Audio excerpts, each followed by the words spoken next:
Well, before we get started, I have a special guest for just 1 minute of today's show. It's executive producer Sonia Cho Swanson. So I'm here because it is officially the last week to become a founding member of our membership program. You know this, David. We've been seeing the members rolling in. It's so amazing. Everyone can see our founding members because when you do get in under that deadline, your name is immortalized on our wall of internet for as long as the internet stands, which hopefully will be eternally. But even then, it'll be in the ether forever. So it'll be in our hearts forever, David. For sure. Definitely written. Yes. Their name written across our hearts. Should we get tattoos of the founding members on our backs? I don't know. I'm seriously debating it. I don't know that I have enough room on my little frame. There's so many people. I got to shout out Diana Woodhouse. So Diana just does a ton of volunteering in the community, teaches at CSN, volunteers at the Smith Center, and she writes that becoming a CityCast member felt like a solid next step in supporting our community. She loves the Where Is It photo in the newsletter. She also really shouted out this little interview I wrote up about the International Market of Miniature Artisans event. She said that she actually went because of that article. Shout out. That was such a good article. I wanted to go because of it. It was so cool. It was such a cool, just all the photos they had of those tiny little creations. And then she says that one of her favorite podcast episodes was the one where we all debated what the ugliest buildings in Vegas were. Oh, yeah. Yeah, that was the one where we said that the Nevada Supreme Court building looked like a strip club. Yeah. Well, I saw one from now member Star Hoffman. She wrote in that she loves the banter, which I think is what we're doing right now with these, deep cuts like Terrence Trent D'Arby references that I made just earlier. Clearly. The local updates and the great list of things for locals to do, which absolutely shows up in our newsletter every day. She says that this fits a specific hole in Vegas, which was how to find and connect with local community. And then she finished it by saying, I super appreciate you guys. Oh. Well, we appreciate you too, Star Hoffman. I know. Okay, we just have to get the full text of everyone's comments entirely tattooed on our bodies, and then just, I'm getting flashbacks of Memento now. Oh, God. Right. Okay. Well, honestly, I have to be honest. I'm a little afraid of tattoo needles, so I'm not going to follow through. Maybe I'll get a temporary tattoo. Yeah, we'll do it in henna. Everyone, sign up by Friday for founding membership. And look, there's a bunch of perks that come with it. You get to listen to it ad-free. And while the podcast will always be free to everybody, right. This is just a little bit of extra for the people who jump in early to support us. And there'll be some bonus content, some other fun stuff. That's right. So sign up to become a founding member by this Friday. Head over to lasvegas.citycast.fm. All right, now on to today's show. So I read in the newspaper that the U.S. Department of the Interior has signed off on the newest Colorado River cuts. They're the ones designed to not only cut water usage, but protect the ever-dropping levels of our precious Lake Mead. But was making Lake Mead even a good idea in the first place? Today on CityCast Las Vegas, we revisit a discussion I had last spring about the history and vibrancy of Lake Mead with UNLV professor of hydrology, David Kramer. We go deep into Lake Mead's role in our community. Well, not so deep anymore, and come to some surprising conclusions.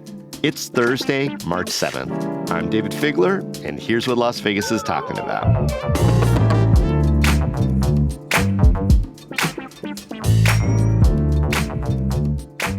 Dr. Kramer, can you walk us through how Nevada wound up with a giant lake where there was no lake before? Well, Hoover Dam was the first major dam on the Colorado River, and the river was really allocated several years before to different states. After 11 years of negotiation in 1922, there was something called the Colorado River Compact, where the 7 states of the Colorado River apportioned the river out according to the river flow. At the time, Nevada only had little over 2,000 people, and so they got the lowest allocation of any state as far as the water on the river. Oh, you mean Las Vegas had 2,000 people. Nevada was roughly around 77,000 people at that time, but that's still pretty small. They measure it in something called acre feet, and it's a farming term. It's a foot of water depth over an acre. For about maybe a family of 4 for a year, it can supply that amount of water.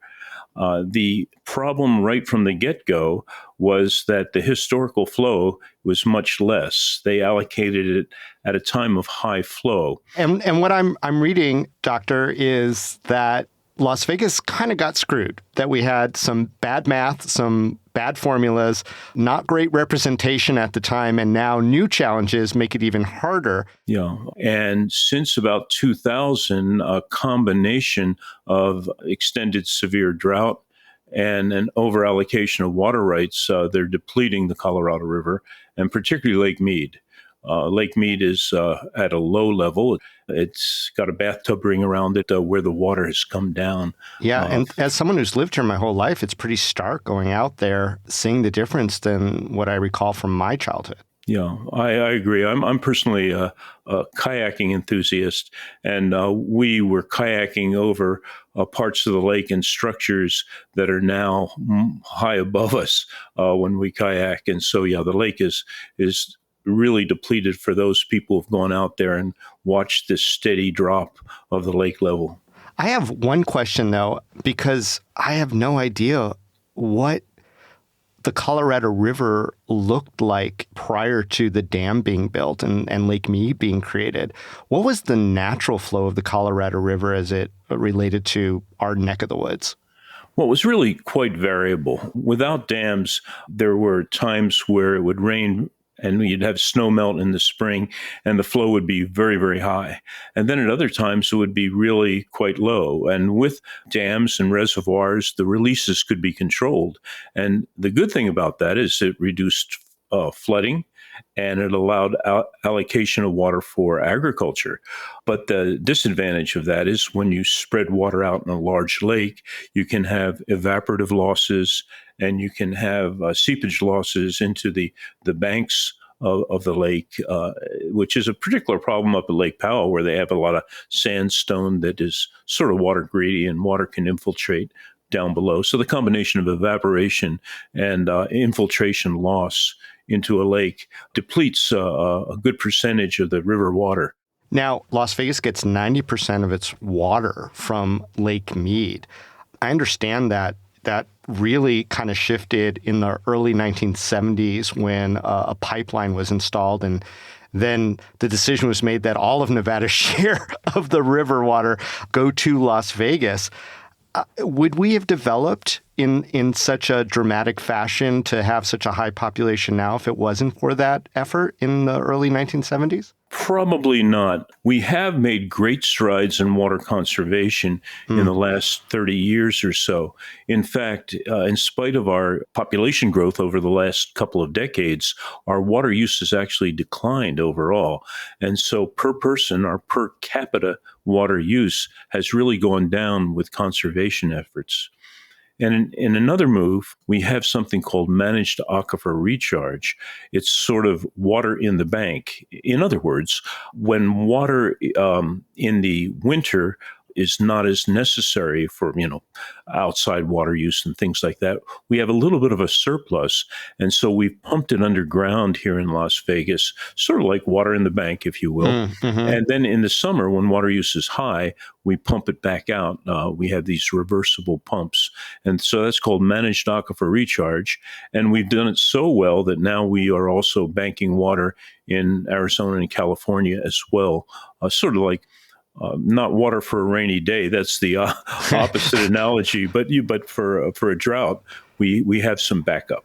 Yeah, water under the mattress as opposed to in the mattress. I'm not really, so to speak. Yeah. Well, the benefits of the dam and having Lake Mead there might be obvious. We get that water for Las Vegas. It generates all that power. But I presume there's also negative consequences of a creation of something like Lake Mead. Let's start with the environmental cost. What has that been for the 90 or so years of having Lake Mead? Well, whenever you put a reservoir in and put a dam in, there are several things that occur.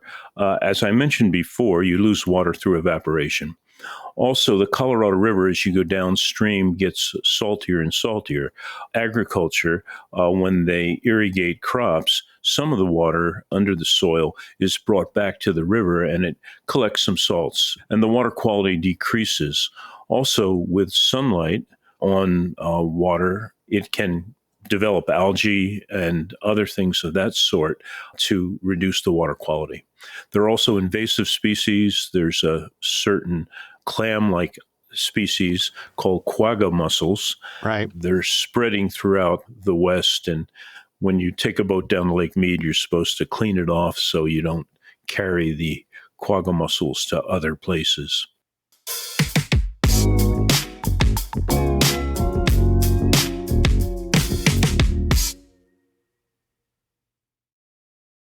So what happens to the water by the time it reaches its natural end, which would be in Mexico?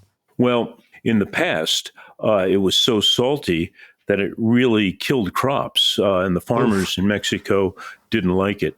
During the Nixon administration, it was decided to put a desalination plant on the U.S. border with Mexico. It was very expensive. It had trouble being workable, but it now supplies fresher water to Mexico so the farmers can continue, although it is quite expensive.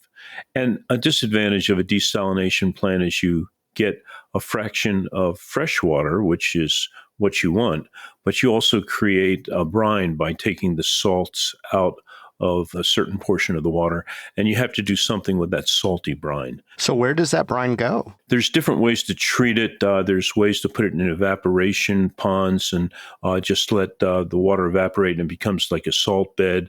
Sometimes it's put out to sea where it can dilute. So there are different ways to treat it.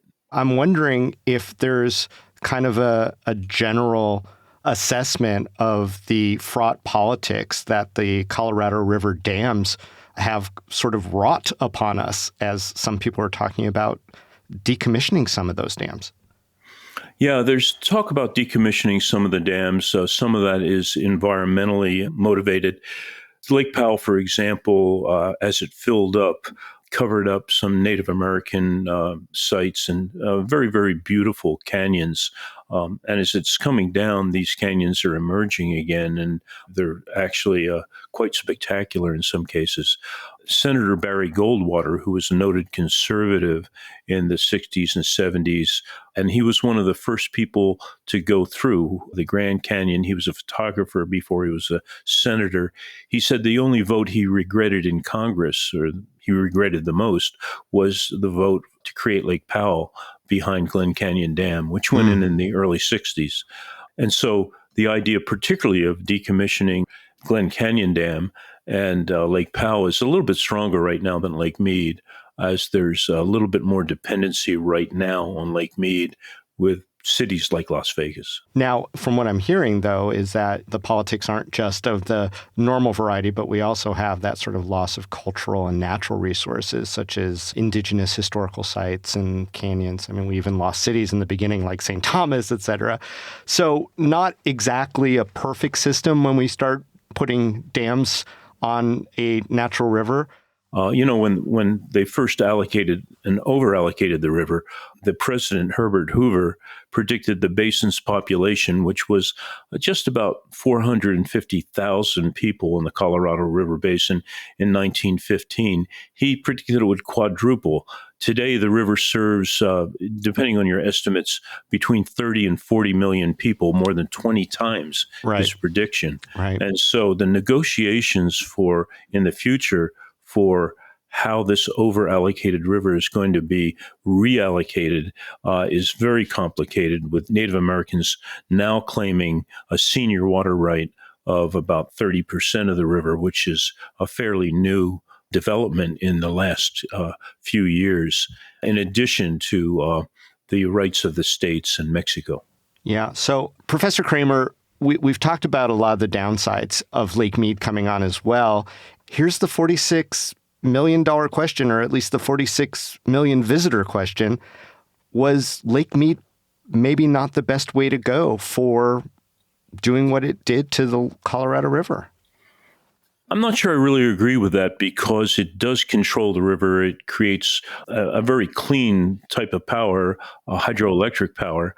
That's the good thing about reservoirs and lakes. And it then can be used for hydropower and for agricultural use and for our city use here in Las Vegas. I think that in the future, what you'll see is better management. I mentioned managed aquifer recharge, where we put water underground here in Las Vegas, but also agriculture practices might be able to be changed. Estimates vary, but agriculture uses about 70 to 80% of the Colorado River's water, and it irrigates about 15% of the nation's farmland. It produces about 90% of the nation's winter vegetables. And a lot of that goes to cattle feed, alfalfa, and forage crops. The estimates are about half of the flow goes to feed cattle and livestock. And it's because it's a very profitable crop. But alfalfa is very water greedy. And so I think if I were to predict what's going to happen, you're going to see over time a shift in water use. The ones that are likely to particularly be strained by water rationing might be wheat, corn, berries, fresh produce, and alfalfa and hay. I think are going to be more and more stressed if water rationing ever starts occurring for our agricultural crops. I guess if I could summarize, we're going to keep Lake Mead. We just have to manage it better with some changes to the way some of the users farm and possibly even have to deal with rationing water, which people seem to be really upset about. Yeah, it's hard to predict the future. We've had a very good year for water. The snowpack is well above average, but climate change can exacerbate severe droughts. The precipitation can become more and more unpredictable. You can get more wildfires. We're not out of the woods. 1 year of good snowpack is not enough to even appreciably begin to raise the level of the major reservoirs of Lake Powell and Lake Mead. Yeah. And, just reading news accounts of it, it's one of those things that makes your, heart rate elevate and your blood pressure go up and down wildly with some of the dire conditions, dire predictions. We're talking about the final straw, the last straw, all these things. What would happen if Lake Mead dried up? Would Las Vegas just have to go away? There's something called dead pool when the lake level drops to a certain level. And so right now, the actual water level above sea level is 1,046 feet above sea level. If it drops to 950 feet above sea level, hydropower cannot be generated anymore. And then that's 96 more feet lower. And if it drops 150 feet lower to about 895 feet above sea level, no more water can be passed through the dam to California or other places. So when you say dries up, you're talking probably about dead pool. At that point, though, Las Vegas can still draw water. Do we suffer the quality of the water when we get that low? Yeah, the water quality would probably diminish. As you get less and less water, it can heat up more and more. As it heats up more and more, that makes it more prone to more sunlight, more algae growth. There are some really bad algae that can grow in lakes that can produce toxins, which are not good. And so the Las Vegas Valley Water District and the Southern Nevada Water Authority, they're on the lookout for that sort of water quality change. But I do want to ask, is Lake Mead Las Vegas's responsibility at this point? Or are we too dependent on the actions of less water-wise cities and states upriver? That's a tough question. We have our allocation. And so right now, we're not as dependent on other cities. But in the long term, if water's wasted in other places, that could be a problem. Despite the water crunch right now, Utah is thinking of big pipelines that would take water from Lake Powell and, pump it great distances to St. George and other really quickly growing communities and extract even more water from the Colorado River system. And so, again, that's part of the negotiation and legal game that's going to come up in the future, where people are going to have to start making reasonable decisions. Yeah, our reclamation efforts are pretty legend at this point. A lot of people are looking at us as a model for that. Hey, Dr. Kramer, I really appreciate you taking the time to explain a little bit about Lake Mead. I think even people who have lived here a really long time, we don't know all the facts about that big, fun, recreational area that is so important, not just to Las Vegas, but really the country. And I do, again, appreciate you taking the time. You're very welcome. Thank you for having me.